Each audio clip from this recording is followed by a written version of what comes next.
Hello! For those of you who missed episode 1, go catch up, and while you're at it, why not subscribe? However, if you're insisting on starting with episode 2 for some reason, a quick recap. Basically, I'll be reviewing all of the Studio Ghibli movies, based mostly on the Japanese language version with the English subtitles. They won't be in any particular order, and they will be spoiler free. So if you're new to the series, if you've been watching on Netflix in the UK or HBO in America, feel free to stick around, find out my thoughts on them, and hopefully it'll help you decide which movies to start with. Last episode we did touch on one of the movies by Hayao Miyazaki. A lot of people, when they think of Studio Ghibli, they just think of Hayao Miyazaki's movies. You're talking My Neighbor Totoro, Spirited Away, those kind of films. However, there was actually another co-founder of the studio called Isao Takahata, who also made quite a lot of movies for Studio Ghibli. And today I'd like to start with one of his films. Now, Takahata's work is very divisive amongst fans, myself included. He does gain some praise for his ever-changing art style, however that art style and the risks that he takes can sometimes lead to more misses than hits. Case in point, the first film we're going to be reviewing, and in my opinion the worst Studio Ghibli film created, is number 23 in the list, My Neighbors The Yamadas. Released in 1999, the best way I could describe this film is imagine a series of cartoon strips that you'd find in a newspaper, like Garfield, Peanuts, that type of thing.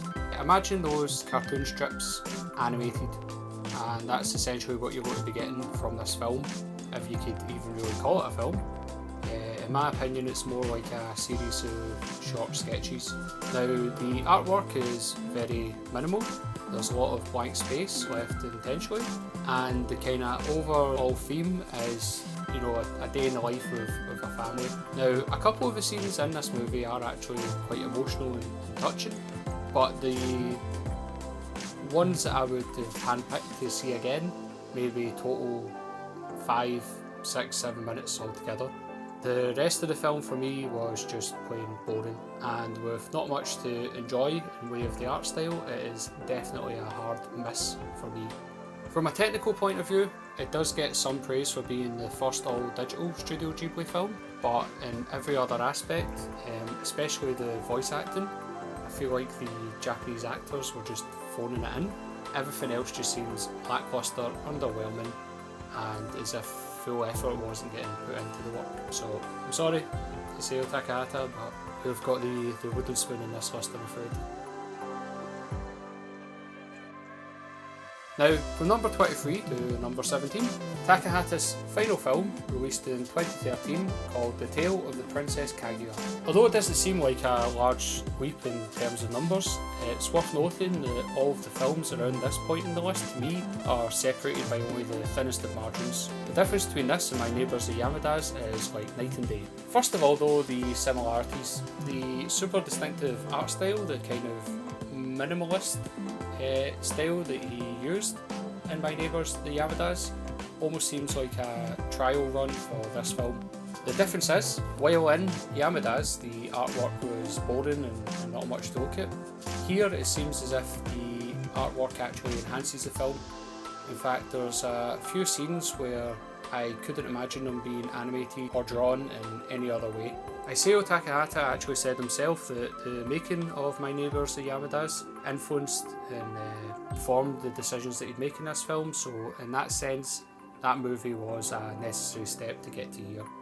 Two sequences in particular, one where Kaguya is running away and one involving a dragon, I couldn't imagine them being any more emotional or impactful using a more conventional art style. So in that sense, this art direction definitely worked for this film. Now, this is also a rather unique film in the sense that I would highly recommend the English language dub over the original Japanese. So if watching a movie in Japanese is something that puts you off, this would be a good movie to watch in English. I've mentioned before that Patrick Stewart as Lord Jupa in Nausicaa was one of the best pieces of voice acting casting. However, I cannot speak highly enough of Chloe Grace Moretz. Her voice acting in this movie actually far surpasses Sir Patrick. Compared to the Japanese voice actors, she brings an amazing depth of emotion to the role, and elevates the film to a whole other level entirely. Slight spoilers are necessary for the next part, so if you want to have the film left completely unspoiled for you, please jump ahead to the timestamp on screen now. Okay, if you're still here, we'll get into the spoilers. So the reason that this film is placed so relatively low on my list is due to the fact that as the film advances towards the end, I felt myself growing more concerned for what Takahata was going to be doing to the characters than actually feeling emotionally connected with their journey. It took me out of the film somewhat. I became quite aware that this was a creation as opposed to something that I was really invested in, that I managed to suspend my disbelief for. The film's based on a tale that Takahata read as a child, one where he struggled to relate to the characters themselves. He spent 50 years of his life trying to get this film made into a relatively relatable one, and largely this was a success. Although towards the end, as events started to spiral out of control, I found the characters to become wholly unrelatable, unfortunately. Kaguya becomes terrifyingly suicidal, her suitors become completely sociopathic, she returns to a childhood crush who just abandons his wife and children without a second thought, and the ending itself was the most unrelatable part of the whole film. However, that's just my own personal opinion, and perhaps the fact that the movie is well over 2 hours long, it was simply fatigue setting in on my part, and you may get something different from the ending yourself. But I would definitely recommend watching this movie for yourself, just perhaps not the first 1 or 2 or even 6 or 7 Studio Ghibli movies that you check out, as it is very unique to say the least.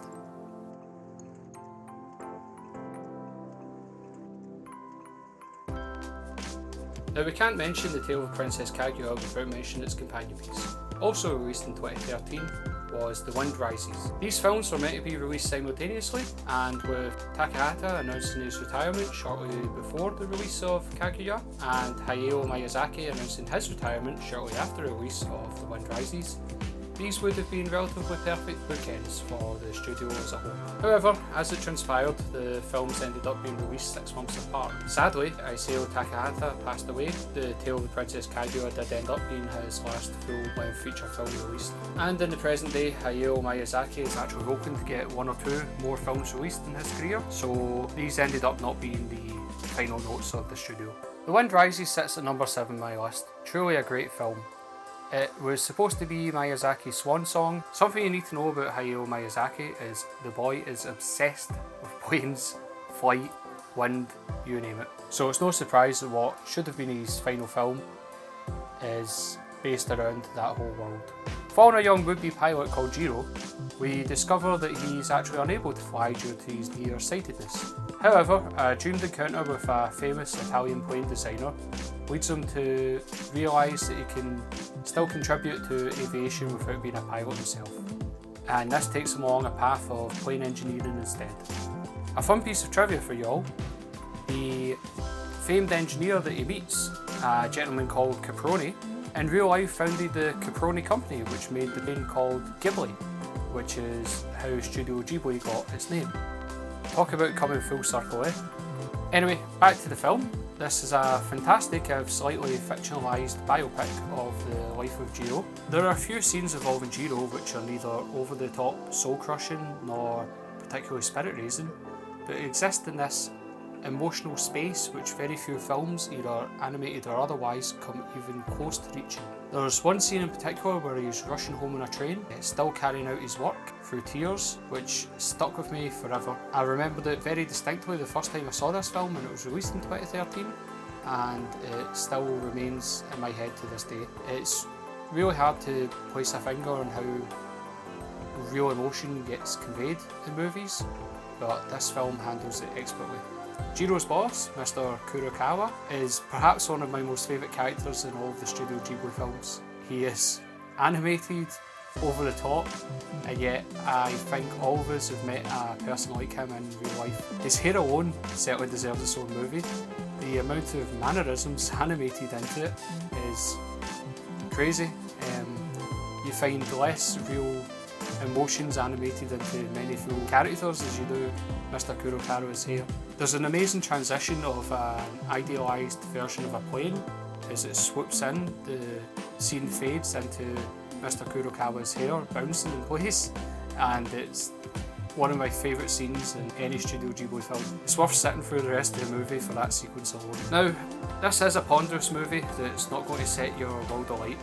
If you're looking for romance, heroism, adventure, all that good stuff, you're not going to find it here. However, what this is a very realistic take on someone's life, following them from a young man starting out in his career, working his way through up the ranks, discovering love, roadblocks, all that real life stuff that we all have to encounter and endure. If you're on the fence about this one, just know that the English language dub is actually very serviceable. There's a couple of minor line changes here and there, but they actually explain things a bit better and don't take too many liberties with the original Japanese intention. This movie's a shade away from being one of the greatest of all times, and is also a shade away from me recommending to all. If you're quite happy sitting through a realistic long movie, although it's closer to 2 hours, it certainly feels as if you're watching a 3.5 hour epic. If that type of movie bores you, then definitely don't watch this. But if that sounds like something that you might enjoy, this is definitely one of the best examples of it of all time.